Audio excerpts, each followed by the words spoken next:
how is everyone today? Very good. Teek hai? Chalia kare? Chalta hai? Okay. You sound a little tired. Are you tired? Are you tired? No comment. You sound a little tired.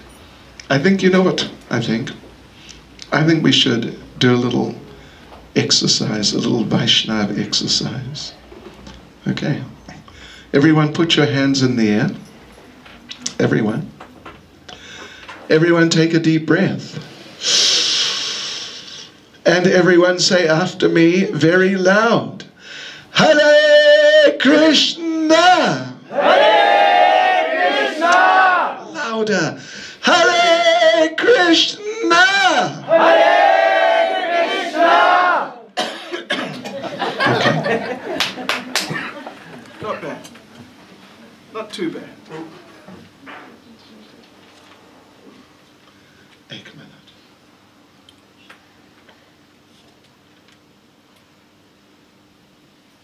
Well, it's so nice. So nice to be here with you all. I first came to PE in, what was it? Maybe 82, I think. Then we came in 83, was the big program in Uitenhage, was it? 83? Yes. I still have a photo from then.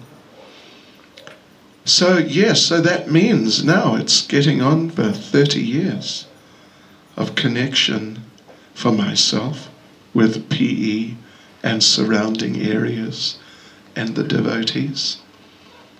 And it's very nice. Very, very nice. And I'm very happy to be here and have your association, your company. And I was just so impressed with Hari Darshan Prabhu's kirtan. Oh, just full steam ahead. And just really absorbed. It was nice. So, I haven't heard Dr. Palmer lead kirtan yet. Or Dr. Vallabh. Or Chaitanya Jivan Prabhu. Or so many of you I haven't heard. Someday I'm sure we will get that treat.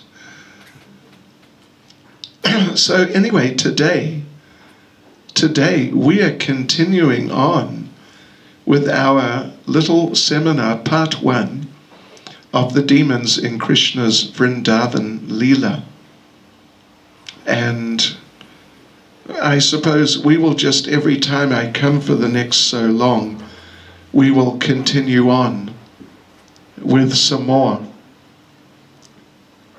For those of you who may perhaps not have been there the last couple of nights, most of you were actually, but anyway, let me just very, very briefly recap a little. That Krishna killed many demons in his Vrindavan Leela. First one was Putana, next was Shakatasura, next was Trinavarta, and then various others. Altogether there's 21, at least described in Srimad Bhagavatam, the demons Krishna killed in Vrindavan as such.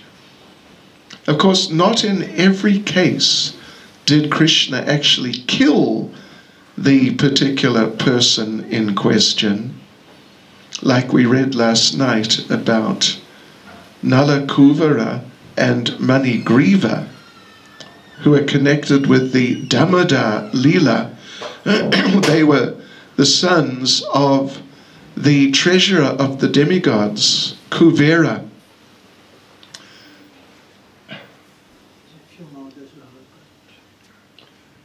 Okay. Well, for those who doesn't have this sheet which gives the little introduction, maybe you can just give them out to who. whoever needs. Right. I mean, this is just a very brief, I mean, extremely brief summary.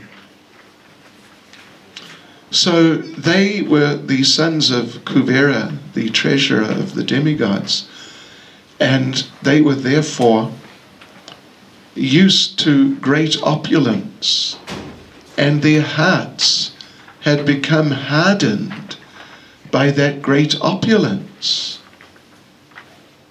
And they had become callous in many ways.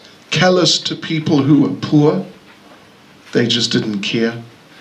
Didn't really register on them who are these people if they saw poor people. They were just in their rich world. And just in general, they became very puffed up, and they thought they didn't have to worry about anyone or whatever they may have done. They thought we can do anything anytime, and because we are so opulent and highly placed and aristocratic, nobody can say anything to us.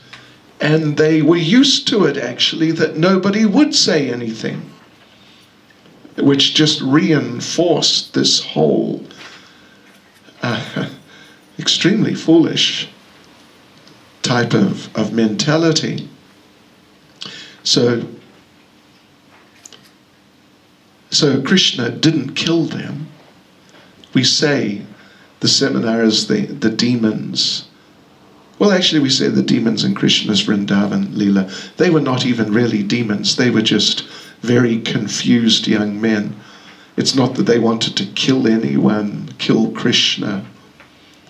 So in some of these cases, they're not exactly demons, but in a broad sense, we use this heading, the demons in Krishna's Vrindavan Leela.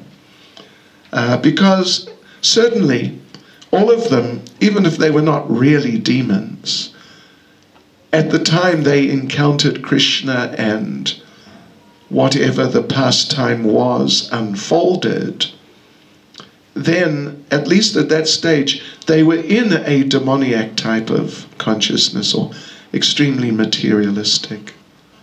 In the Govardhan Leela, for example, Lord Indra, well, actually, he was trying to kill Krishna, in fact. Lord Brahma stole the cowherd boys and calves. We will talk about that pastime. It's very interesting next time. So you'll have to come next time, okay? Yes, to continue on. We will leave you in suspense. What happened next? So, in the Brahma Vimohana Leela, Lord Brahma became sort of demoniac. He didn't understand Krishna was God. He thought he was just some sort of puffed up young boy who the local village people had become enamored with, and they got a bit carried away with this young village boy, he thought, Krishna. So Lord Brahma was thinking they got carried away like that. And therefore he stole the cowherd boys and calves. And we'll tell you about that, as I said, next time. So he got into a demoniac type of consciousness, just denigrating Krishna, looking down on Krishna, criticizing Krishna, wanting to mock Krishna. It's basically a demoniac type of mood. But Krishna didn't kill him, of course. Krishna corrected him. He corrected Lord Indra. So anyway, we give this title, The Demons in Krishna's Vrindavan Leela. And the anathas they represent, each one of those demons or personalities, just the pastimes in some cases, they represent a particular, even in some cases they demonstrate a particular anatha. Anatha meaning some unwanted thing in one's spiritual life, some wrong attitude, some wrong understanding, some great difficulty a person may face in their spiritual lives, a challenge. So these types of things are called anathas. Some attachments to some wrong things, attachments to doing some things which are opposed to your spiritual development, like this. So yes, this is what the seminar is about, and we talked about a few of them. Putana, Trinavarta, Shakatasura, and last night Nalakuvara and Manigriva. We have 17 to go. We may be going a few years. And you know what? This is an interesting little thing you can think about.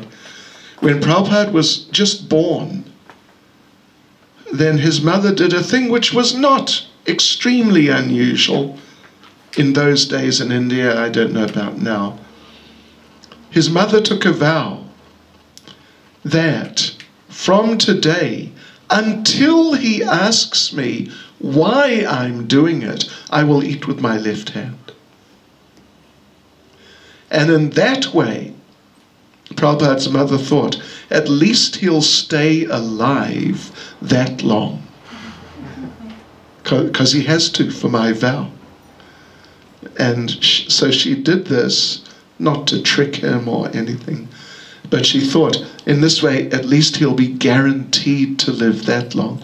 And eventually one day when, actually I don't even know exactly when, but after some years, young Prabhupada looked at his mother and said, why are you eating with your left hand? We eat with our right hands. And his mother immediately in mid-meal just changed to using her right hand. So we will carry on with this seminar in the future, and therefore you will all stay alive till then, until we finish. Hare Krishna. Right, so we're continuing today. We'll try to cover two, I think we can. Vatsasura, Vatsasura, and Bakasura. Vatsasura represents anathas connected with children, particularly.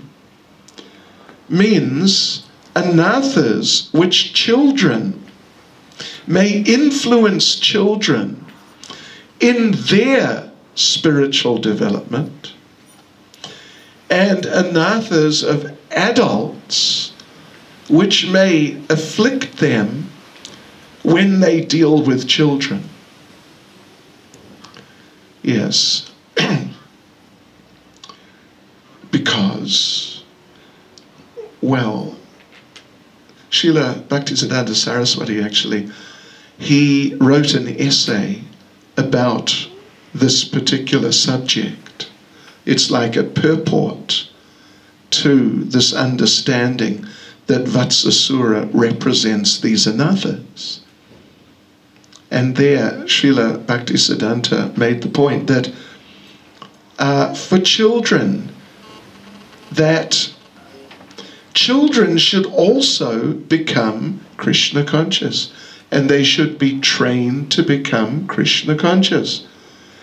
And it means even little children, not just school age when they start to really think a little more clearly and like that, but even when they're just little children, they should be brought up and trained to be devotees. And well, and he spoke against, strongly against, just letting children get into the usual, ordinary children's types of activities. Like just spending a lot of time with other but materialistic children. And things like, of course in those days they didn't have television, but reading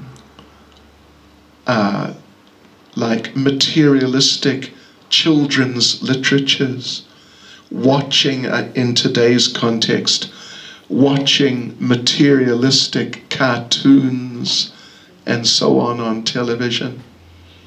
We may think, some people, some devotees might even think, that, you know, they're just children, it's okay when they get older. Then we'll train them a little more, direct them a little more in Krishna conscious ways. But actually these things are extremely destructive. Extremely destructive, yeah. You know, for example, in cartoons, there's a lot of violence, and it's depicted in sort of quote-unquote funny ways. I was on a plane, well actually a number of times when I've been on planes, they have played cartoons of, I don't know what, Tom and Jerry and the Road Runner. I remember some of these things from my childhood. And someone falls off the cliff and they get smashed, and then they pop up again and everyone laughs. But it's not so funny, is it? Someone gets smashed up. Someone gets rolled over by a steamroller or a train or something, and they come out flat and then pop up. And everyone thinks, oh, ha, ha, ha. But actually it's very destructive. Yeah. And, you know, often it depicts meat eating. And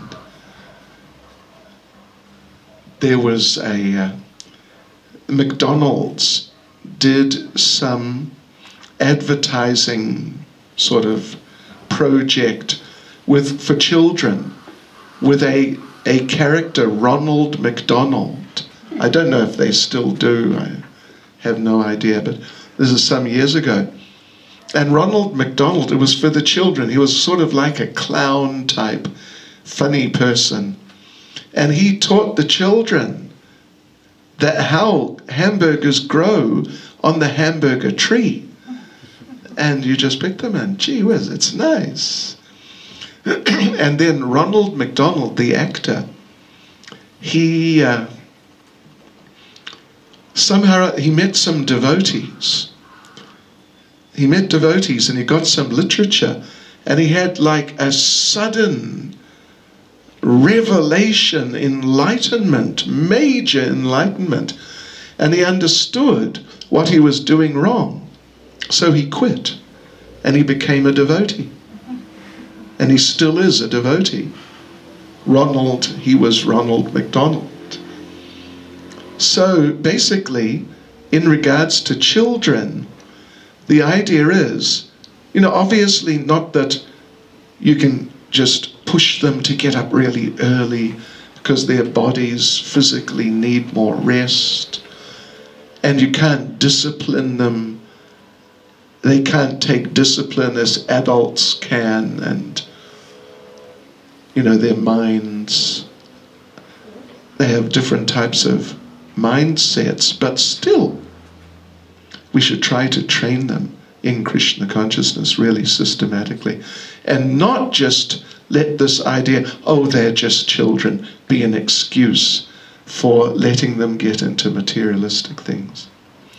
And on the other hand, the adults, the tendency is, I see it so much, that their children are like, or even children in general, are like toys. They're our things, little fun people that we have lots of fun with. And in this way, the parents or adults may lose sight of the fact sometimes that actually they're spirit souls, and they've been sent to us, at least the parents should see, they've been sent to us by Krishna Previously they were devotees. Now Krishna has sent them to us, who are devotees, to train them to progress further. So ideas like this is what the Anatha is about.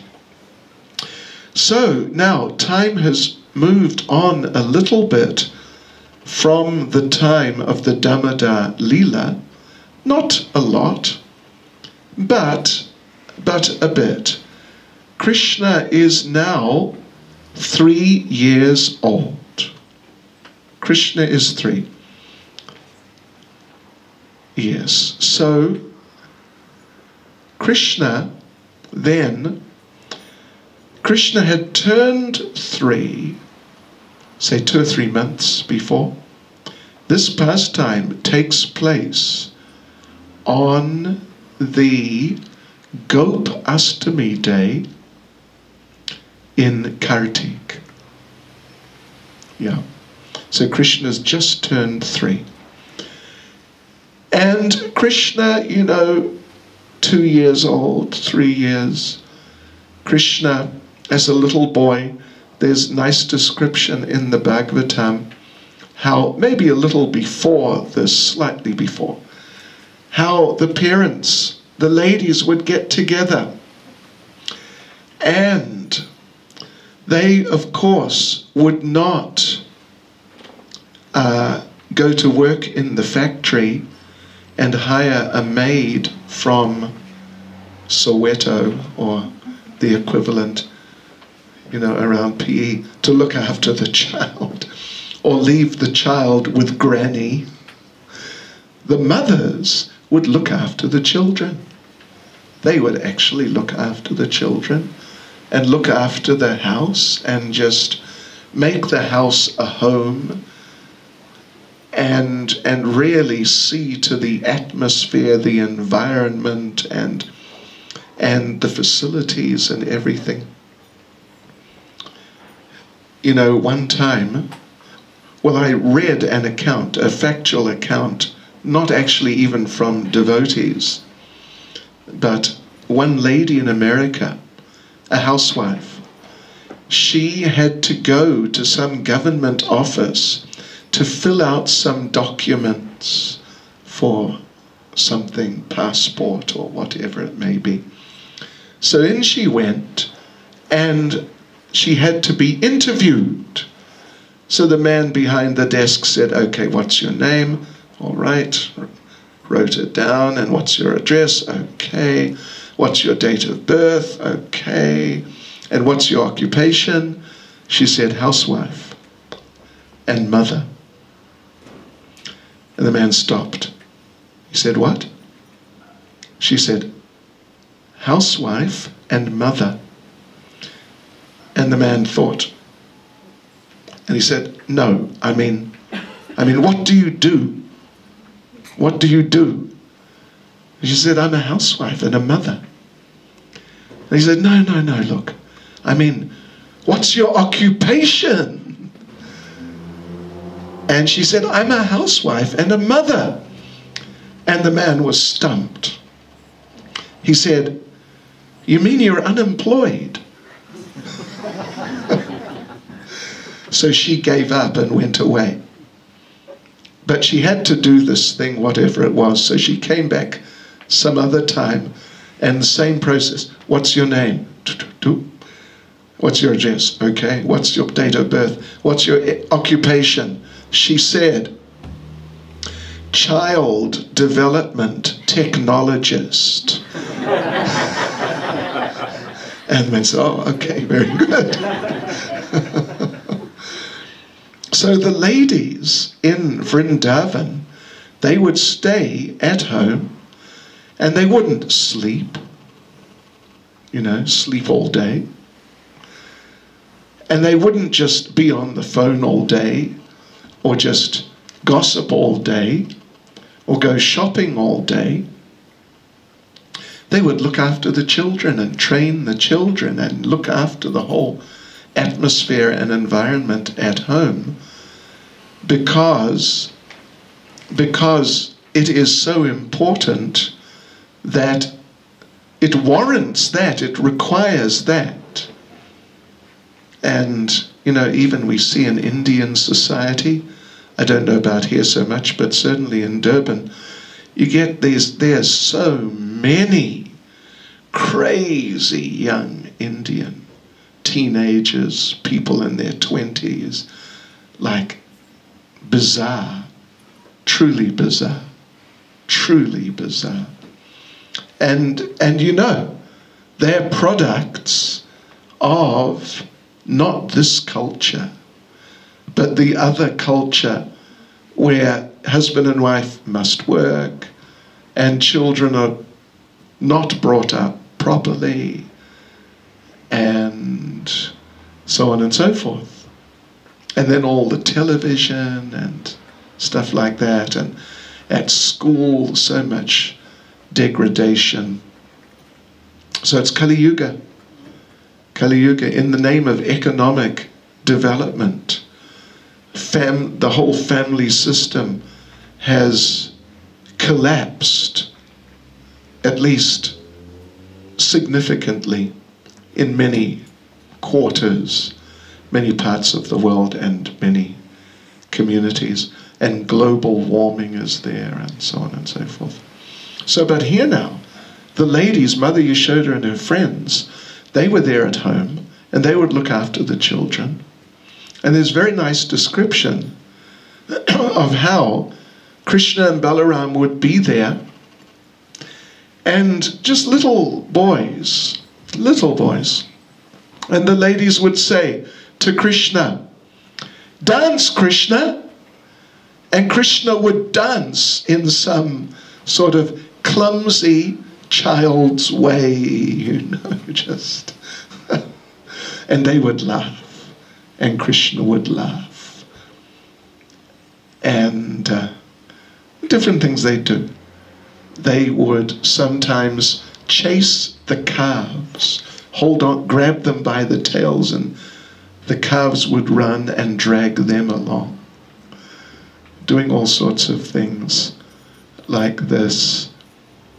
Sometimes they'd tell Krishna, "Sing, sing, Krishna." And he would sing some nonsense. And they would laugh. And in this way, these affectionate, very warm exchanges. Bring this, bring that. And there's a nice description there that Krishna, one time or however many times, Krishna would see his father coming, returning after the day's cowherding. And in order to serve his father, Krishna would go to get Nanda Maharaj's big pillow, because they didn't really use chairs much. But Nanda Maharaj had a big, heavy pillow. And little Krishna would get the pillow and try and pull it, but he couldn't because he's just little. And some of the adults would say, "No, it's okay, we'll take the pillow, don't worry." And Krishna would say, "No, no, I want to take it," but he couldn't take it. So like this. And there's a very nice picture you may have seen in the 10th canto of the Bhagavatam. Little Krishna coming to his father. His father has just arrived home, and Krishna is carrying his inside shoes to him on his head. Have you seen that picture? And Nanda Maharaj is kneeling down because they didn't wear shoes inside the house. Well, they would wear inside shoes inside the house and not outside shoes, because that's, you know, obviously not clean. So like this, all sorts of nice exchanges. And then after some time, when Krishna and Balaram had just turned 3, and seeing Nanda Maharaj go out every day herding the cows and coming back, and then going out and visiting the cows in the evening, and watching the milking, and it's such a cow-oriented way of life. Then Krishna and Balaram, after a while, they said to Nanda Maharaj, we want to herd the cows. So Srila Jiva Goswami gives nice description how Nanda Maharaj, he initially agreed that, all right, you can come with us. You come with us and see how we herd the cows and, you know, just really get an idea of what's involved. So Krishna and Balaram would go out with Nanda Maharaj, and they enjoyed herding the cows. They would just race around with the cows, and they would grab a few cows. Come with us, we'll herd you. And the cows would go with them a little way, and then Nanda Maharaj would call them back. So finally, one day, Krishna and Balaram told Nanda Maharaj, today we are taking out the cows and you stay back. Now, Mother Yashoda didn't think that was a very good idea. That Krishna, you're just 3, you're that size, and the cows are very big. You can't herd the cows. You're too small. So there was a negotiation. A negotiation took place. Nanda Maharaj was in favor. And at the end of the negotiation, there was an agreement. Krishna and Balaram and their friends would take the calves out, the baby cows. So that was the agreement. There was a big festival for this occasion because Krishna and Balaram, they are taking up the family tradition, the family way. They are embracing it. So there's a big festival because now Krishna and Balaram, it's a transition in their lives from just very domestic life to the beginnings of the adult way of life. So they had a festival. And Krishna was given all sorts of things. He was given a stick for herding the cows. He was given a rope for herding the cows. He was given a buffalo horn for calling the cows. And on this day, Gopastami day, just after Krishna turned 3, Krishna was given his first flute. He's given his first flute. And then Mother Yashoda came.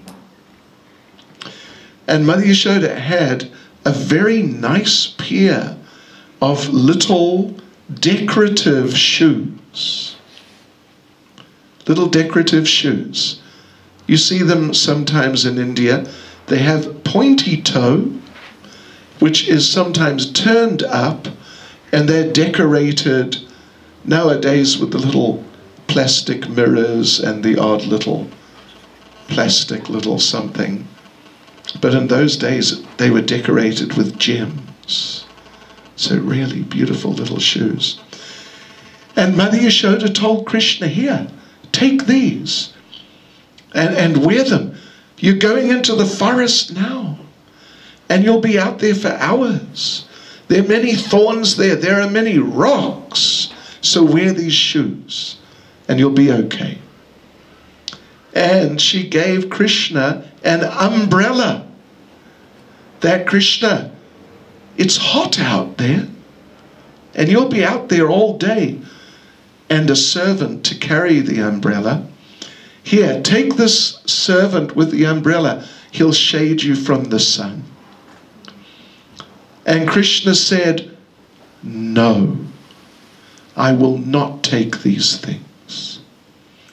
Krishna said, I will only take these things if you provide 4 shoes for each calf, plus a servant with an umbrella for each calf. And Krishna told Mother Yashoda, I will not take anything better than the cows. Krishna said, because the cows are our life. They're our religion. They're our everything. We depend on the cows. How can I take something better than the cows? So I won't take the shoes. And Mother Yashoda said, listen, Krishna, it's okay. They're just animals. It's normal for them. And they don't need an umbrella. It's normal for them to be outside. So don't worry. But Krishna said, no, I will not take anything better than the cows. And Krishna spoke a very nice little sutra, a very little brief statement, which we should also remember. Dharmo rakshati rakshataha. Dharmo rakshati. He who protects dharma, rakshataha, becomes protected by the same dharma. This is a very interesting point. That for Krishna consciousness, if we protect our Krishna consciousness, first of all, and Krishna consciousness in general, like the institution of Krishna consciousness, if we protect Krishna consciousness, that Krishna consciousness will protect us. It is a self-sustaining process. You do not need anything from outside the system. The Krishna conscious system means like you don't have to worship any demigods or make any extraneous efforts of any sort. Actually, if you just serve Krishna, then your service to Krishna will take care of you. Or in other words, Krishna will take care of you. Yes, Krishna will take care of you. So Krishna spoke this, Dharmo rakshati rakshataha. We should maintain our standards of dharma. They will maintain us in all respects. And just, you know, as a type of case study, look at myself. I retired when I was 21. Some of you have not even retired yet and you're older than me. I retired when I was 21 and I haven't died of starvation yet. So, and why? Because we try to practice Krishna consciousness and Krishna looks after us. Actually, it's a fact. So, like this, Krishna refused to take the shoes and the umbrella, and out they went. And there they were, out, herding the calves, out in the forest.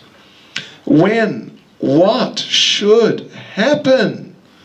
But this demon, Vatsasura, he came.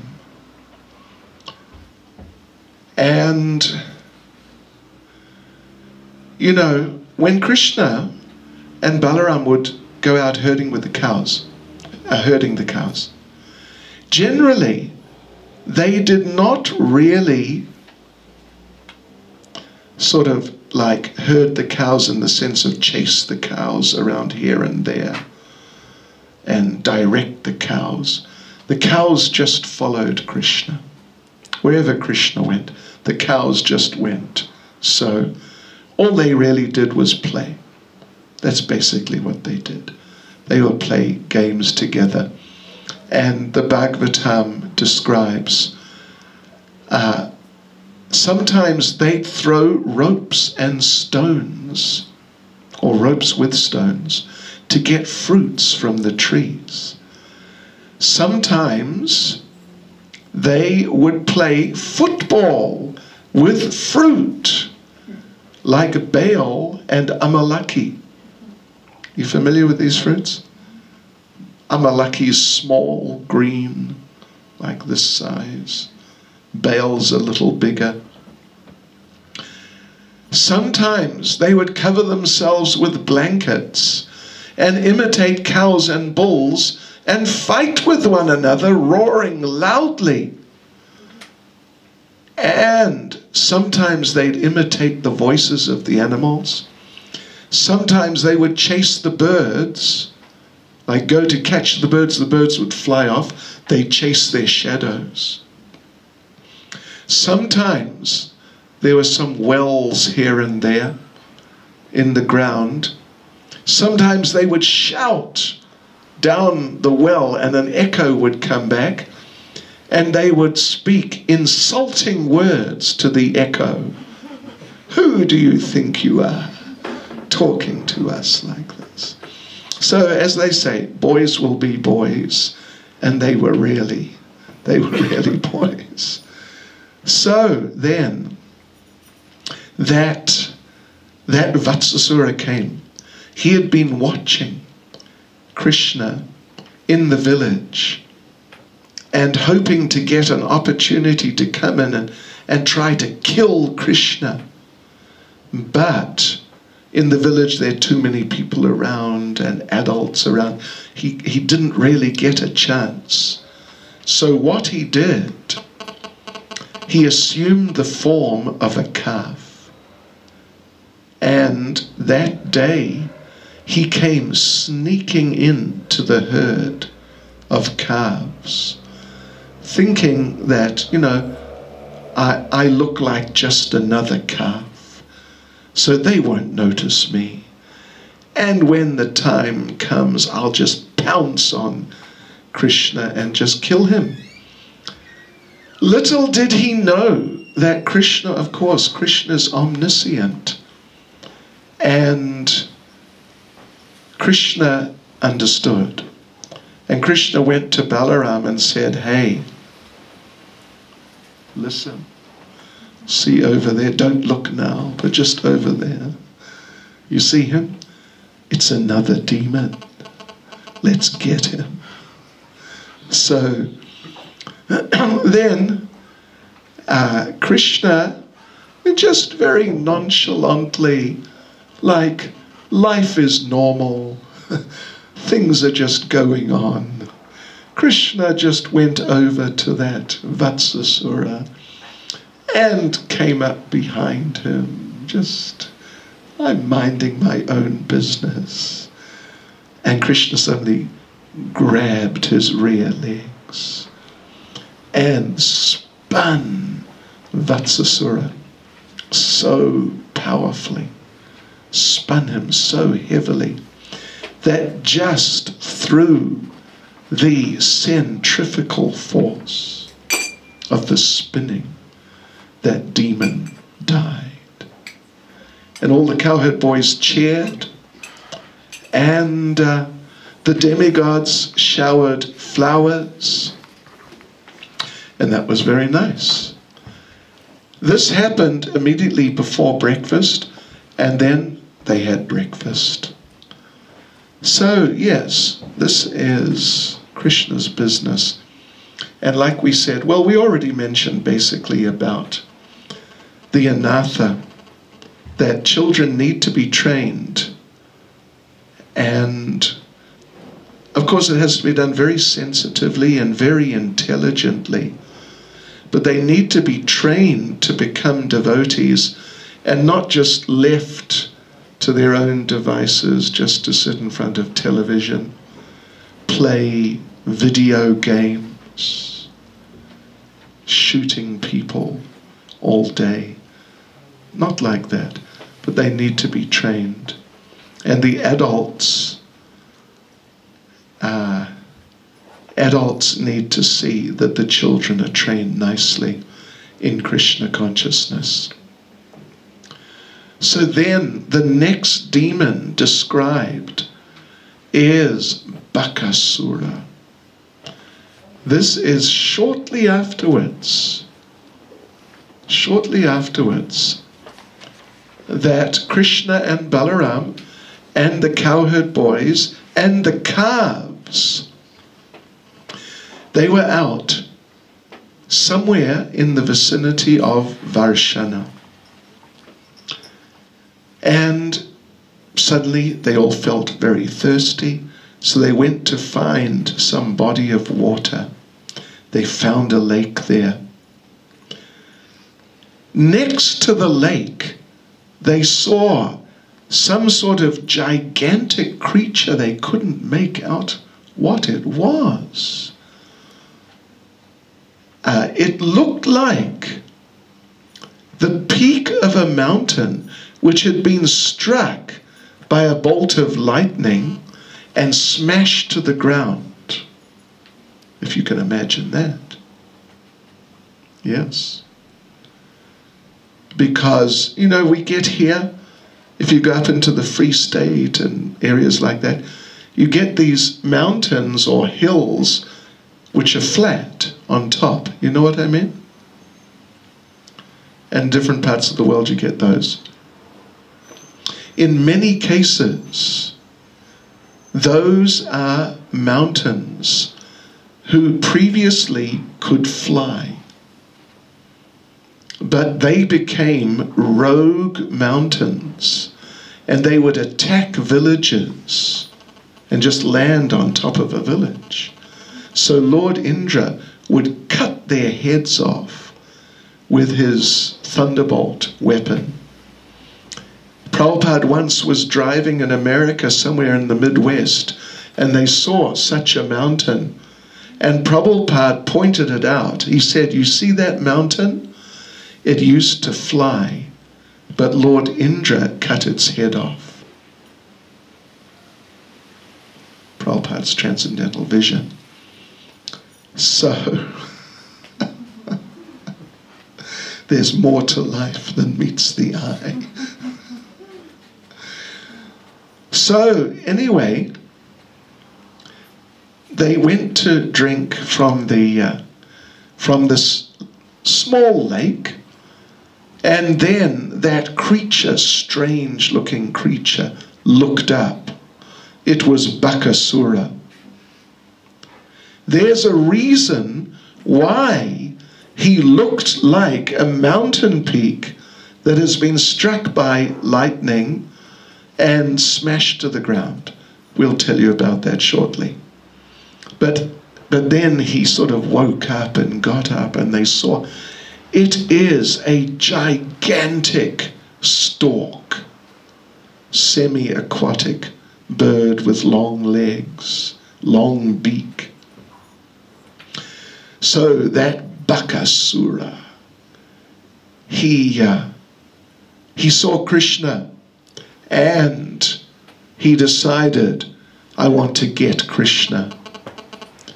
So the 10th canto describes, he lunged forward and swallowed Krishna. And all the cowherd boys, even Balaram, everyone's taken by surprise. And suddenly Krishna's gone. And then Krishna was passing down his long throat. But then a very interesting thing happened. You see, Krishna, his body is the source of the Brahma Jyoti, the spiritual effulgence, spiritual light. This is coming from the body of Krishna. And Krishna's body is blue. Therefore, the Brahma Jyoti is blue. And the sky is the Brahma Jyoti covered by matter. Therefore the sky is blue, because ultimately it's the Brahmajyoti, but it's covered by matter, so there's distortion there to some degree. But why is the sky blue? Why not green? Why not yellow? Why not white? Why not something, anything? The sky is blue because it is a manifestation of the Brahmajyoti, Krishna's effulgence, which is blue because Krishna's blue. Now, the Brahmajyoti, though, it's an effulgence, it's like light, and light is hot. So as Bakasura was trying to swallow Krishna, he felt this incredible burning sensation going down his throat. And it was just too much, just too much. So he spat Krishna out. Actually, Krishna's body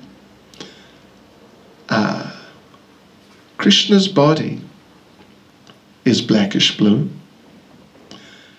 Krishna's body is fragrant also. Our bodies, if we don't take a bath for long enough, our bodies also become fragrant, isn't it? A natural fragrance develops.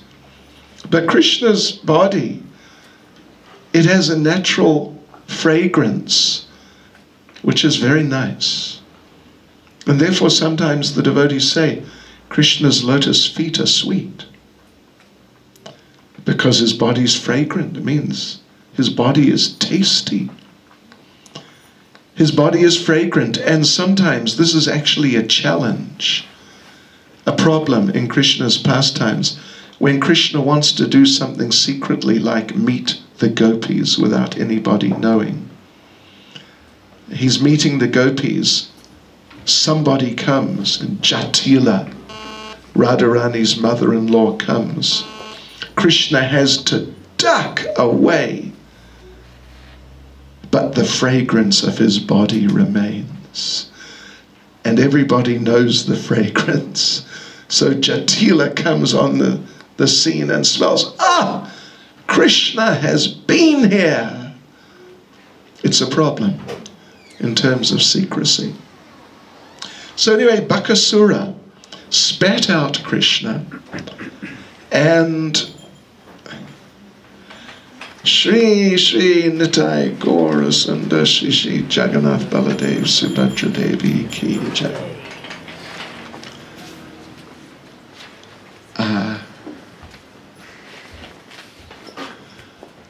So yes, then Krishna,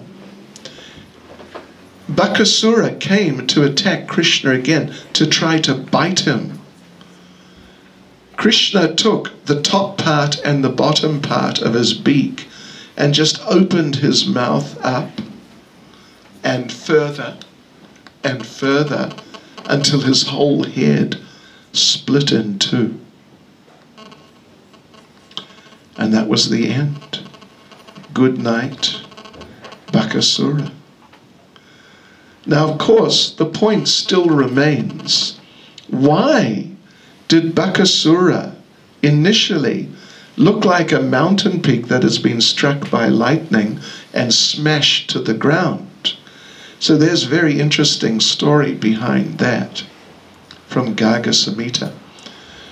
When Bakasura was on his way to Vrindavan from wherever, some other part of the world or even the universe, when he was on his way flying towards Vraja, the demigods understood what he was doing. So the demigods, their devotees, the demigods thought, we must protect Krishna, we must stop this demon. So the demigods came and attacked Bakasura. So first of all, Indra came and threw his thunderbolt at Bakasura, which knocked Bakasura to the ground, but then he got up again. Then Lord Brahma came. How powerful is Bakasura? Extremely powerful. Lord Brahma came with his Brahma Danda, his characteristic, not exactly a weapon, but what he carries.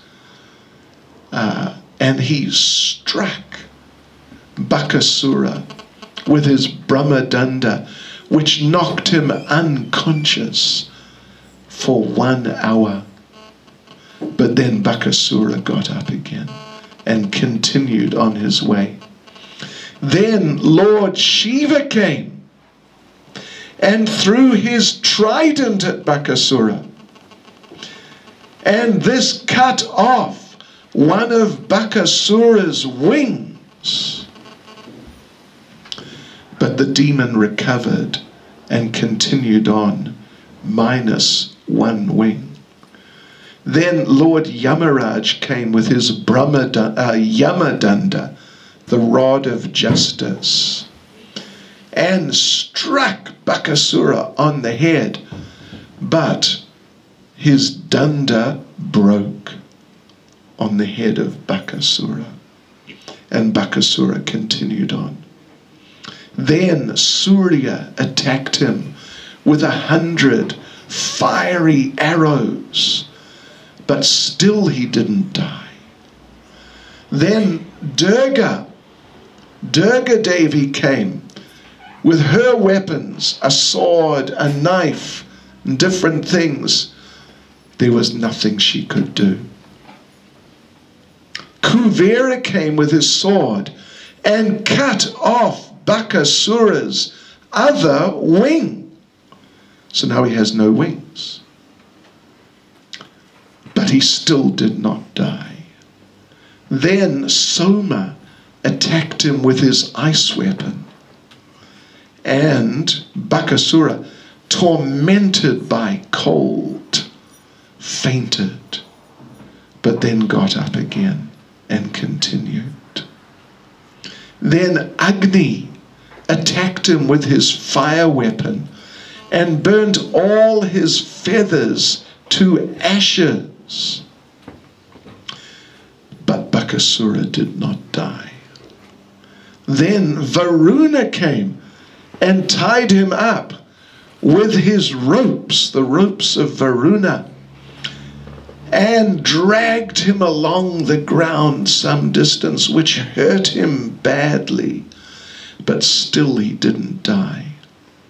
Then Bhadrakali came and hit him on the head with her chopper, which broke his head, and he fainted and went into a deep coma.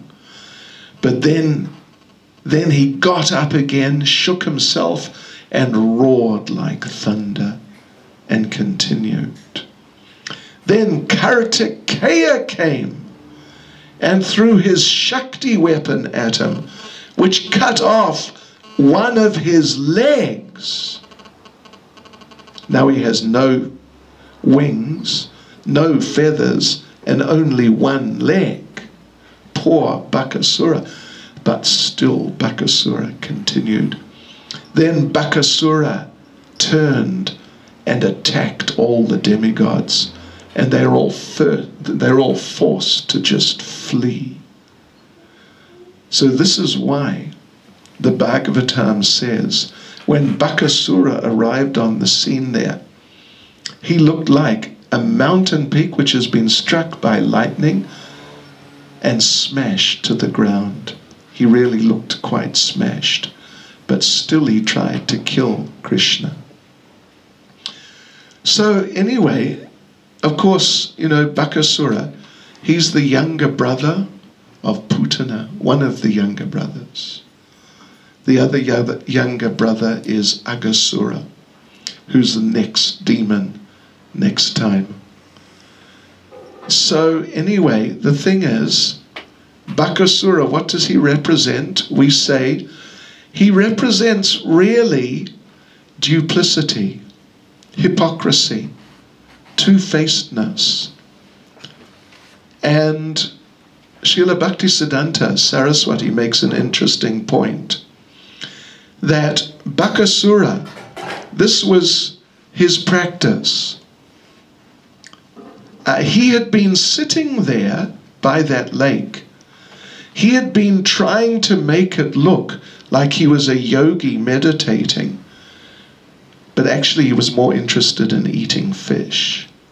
So he's hypocritical, putting on a front, looking one way, but actually he's another way. And Srila Bhaktisiddhanta says that he was two-faced in many of his dealings. Therefore Krishna gave him two faces by splitting his head in two. So duplicity, hypocrisy, dishonesty like that is very serious anartha, very nasty anartha. In the 8th canto of the Bhagavatam, Bali Maharaj tells Shukracharya, his guru. Shukracharya told him to tell a lie, basically, to break his promise. Bali Maharaj had promised Lord Vamana, I'll give you 3 steps of land. Then Shukracharya, who's like his family priest, realized, this is Vishnu.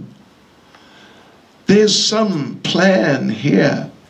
We must be very careful. This is a trick, conspiracy. So he told Bali Maharaj, this is a problem, this is Vishnu. Now, you've told him you're going to give him 3 steps of land, but don't do it. And Bali Maharaj said, well, how can I do that now? I've already told him. How can I break my promise? And Shukracharya told him that you can.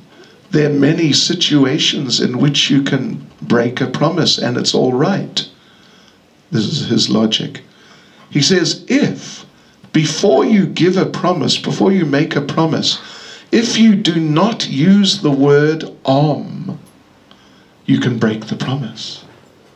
Oh, isn't that interesting? If it will be detrimental for you financially, you can break your promise. And in so many situations, different examples he gives, where he says, it's not really a fact, but he says, it's all right to break your promise. And Bali Maharaj's reply is that Mother Earth can tolerate any weight. She's carrying mountains, oceans. She can tolerate any weight, but she cannot tolerate a liar. Mother Earth will not tolerate a liar. So this is something that we should bear in mind, because in Kali Yuga, it's very common that people tell lies, and even just little fibs and just little something, just to suit the circumstances. But it's not good. It's not good. We have one devotee, some of you may have heard of him or even seen him, Subhag Swami. Have you heard of Subhag Swami? Bengali. He joined in London, although he's from Bengal. He was studying in England, although he's Bengali. And then Prabhupada came, and he was introduced to Prabhupada shortly after he moved into the temple. And Prabhupada said, oh, where are you from? Bengal. Oh, really? Which part? Calcutta. And Prabhupada said, oh, I'm from Calcutta too. Which part of Calcutta are you from? And Subhag Maharaj, he was from a particular street which was on the boundary between a good area and a bad area. So in order to make a good impression, he moved himself one street over into the good area. And Prabhupada knew Calcutta. So he said, well, Prabhupada, I'm from such and such street. And Prabhupada said, oh, I know that street. That's a very good area. So Subhag felt happy. That evening, Srila Prabhupada was giving a Bhagavad Gita class in the Temple 7, Berry Place, London. And suddenly Srila Prabhupada started talking about being dishonest and telling lies and, being hypocritical and duplicitous. And Subhag was thinking, I wonder if he's talking about me. But he thought, no, he couldn't be. How could he know that what I said was a lie?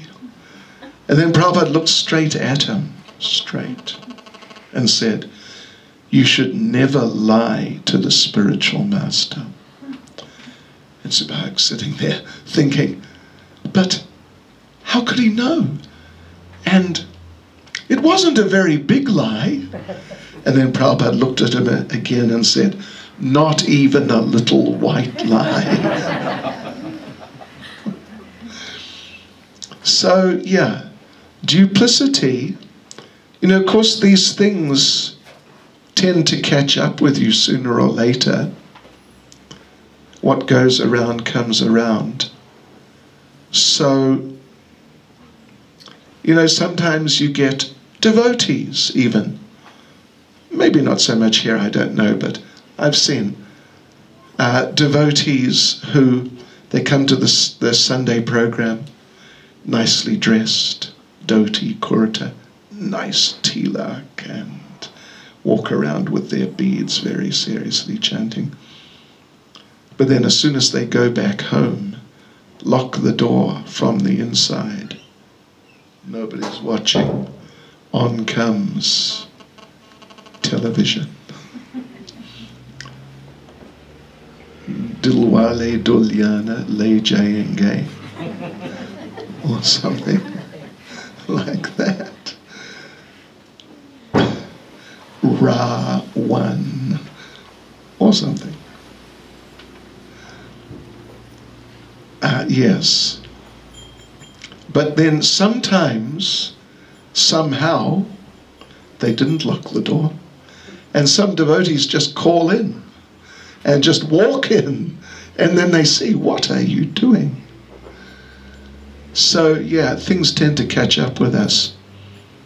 So rather, instead of being duplicitous and sort of complex like that, we should try to be simple and straightforward and honest. Yes. And Krishna appreciates that. Krishna appreciates that. Follow in the footsteps of the devotees and be honest, even sort of like children are often honest. So, yes. Well, an example. There are many examples. Lord Ram, it is said, he had one wife. If he was ever asked a question, he had one word. It wasn't like, depends who I'm speaking to. And if he ever met an enemy, he had one arrow. Simplicity. Just one of everything. So if we do like this, if we try to maintain these Vaishnav standards, as Krishna told Mother Yashoda, Dharma rakshati rakshataha. If we maintain the standards of Dharma, they will maintain us, they will protect us, and we'll be all right. Because Krishna protects his devotees. Krishna protects his devotees in all sorts of very amazing ways. And we don't really, certainly we don't need to so much make big complex arrangements for our lives and sort of get implicated materially and with materialistic people. We don't really need to do that so much because Krishna looks after his devotees. There's an interesting story. I wonder if you've heard this story. There was a king, and he was a devotee to some degree. You know, 50-50 or just something, a bit of a mixed case. And he had a minister who was a devotee but was much more of a devotee. The minister was really a devotee, and the two were very close. They were close friends. And the king, being a Kshatriya, sometimes he would go and hunt animals and fight with them, even hand to hand, with his bare hands sometimes. And sometimes he'd practice archery on the animals, and like this, Kshatriyas would do things like this. So one day they were out there, and the king, he was taking aim with an arrow, and he slipped, and the arrow slipped, and the arrow cut off the top of his thumb. And he was shocked. Look at this. Look what happened. Oh no. And the minister said, it's Krishna's mercy. And the king said, what? Krishna's mercy? What do you mean Krishna's mercy? This is not Krishna's mercy. Look at this. It's a disaster. And the minister said, no, it's Krishna's mercy. And the king got really angry. It's not Krishna's mercy. He told the soldiers, arrest him, lock him up, get him out of the way, he's a nonsense. So they locked up the minister. Some days later, the king, his thumb was somewhat better now. He went out hunting again. This time he got lost. And he was just wandering around. He got separated from his party and he just got lost. He got arrested by some aboriginals, tribal people. And they took him to their camp and they said that, you look like a very good candidate. We are going to offer you as a human sacrifice to Kali, to Kali Ma. Very good. So the king, of course, was not very happy about that. They then prepared his body. The priest was preparing him to be offered as a human sacrifice to Kali. So they dressed him and decorated him. They're checking his body. And then the priest noticed his thumb and looked at his thumb and said, oh no, we cannot offer you to Kali. Your body is not whole. Oh, we cannot offer you. It would be an offense. Go. So they just sent him away. And his life was saved. So as he's going back, he was thinking, wow, that's amazing. It was Krishna's mercy that my thumb got cut off. It was Krishna's mercy. The minister was right, but I had him locked up. Oh no, that's terrible. So he went running back and released the minister and told him, I'm so sorry. I'm so sorry. I had you locked up. It was wrong of me. It's terrible. And you know what the minister said? The minister said, no, it was Krishna's mercy. And the king said, no, it wasn't Krishna's mercy. It was my foolishness. How could I have done that? And the minister said, no, you don't understand. It definitely was Krishna's mercy, because if I had not been locked up, I would have been out with you hunting. I would have been arrested with you. And your body is not whole. They would have released you. They would have sacrificed me. So it was Krishna's mercy. And the king understood, oh, Krishna's mercy works in amazing ways. So it's true. Krishna's mercy works in amazing ways. And if we stick at the Lord's lotus feet and just try to be humble and simple and honest, then that will help us to progress. You know, of course, it is common. It's almost universal, but at least it's extremely common. People try to present a good front to others. And even if they've got problems, they don't want to really sort of advertise that, because people may think there's something wrong with them if they have problems. It's just kind of built into the system. How are you? Fine. Prabhupada was in hospital when he had his, what was it, a minor stroke or a very minor heart attack, I think in 67.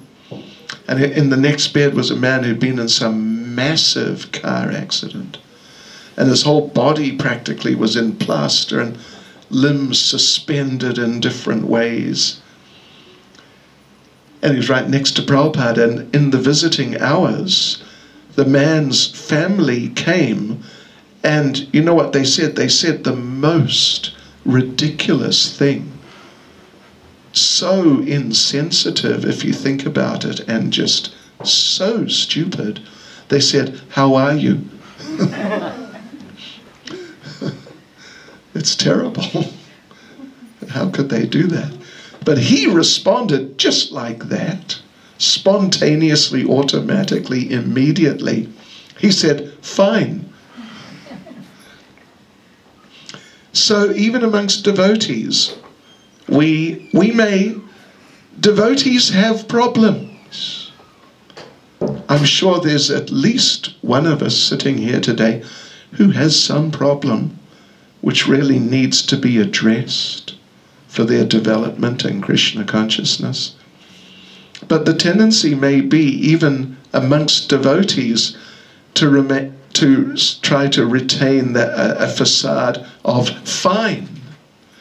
Of course, if we've got problems, we shouldn't tell everyone, because then we'll become the talk of the town, the talk of the devotee community.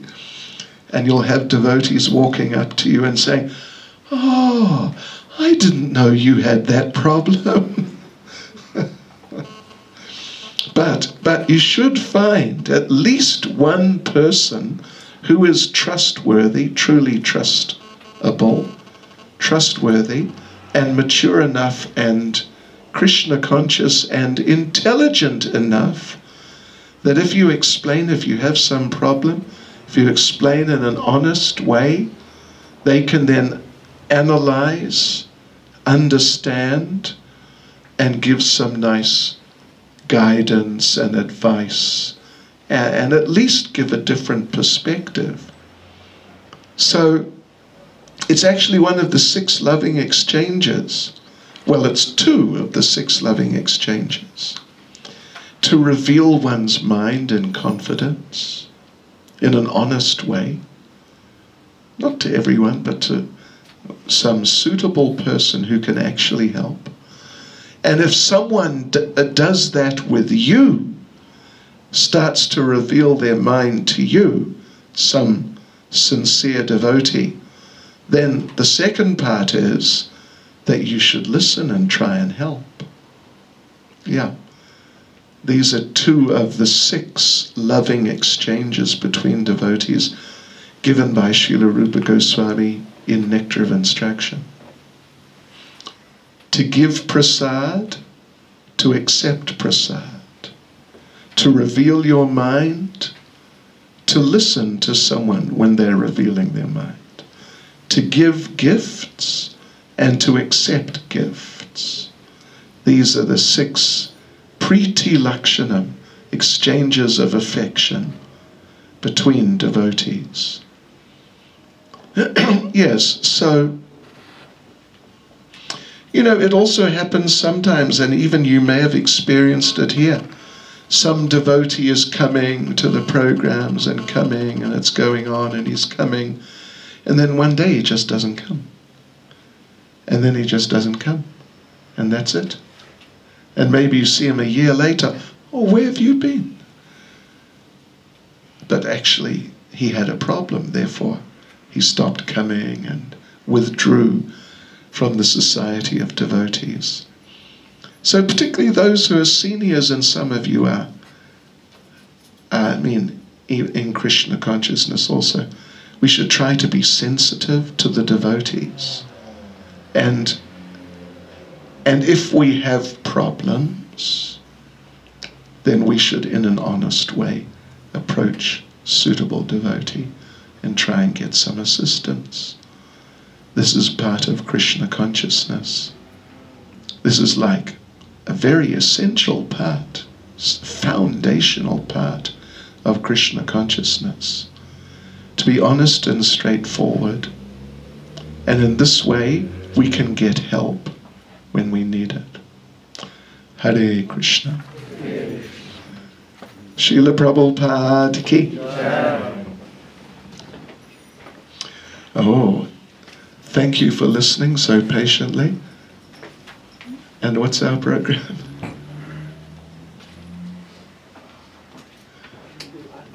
Oh, to Prabhupada. Or not?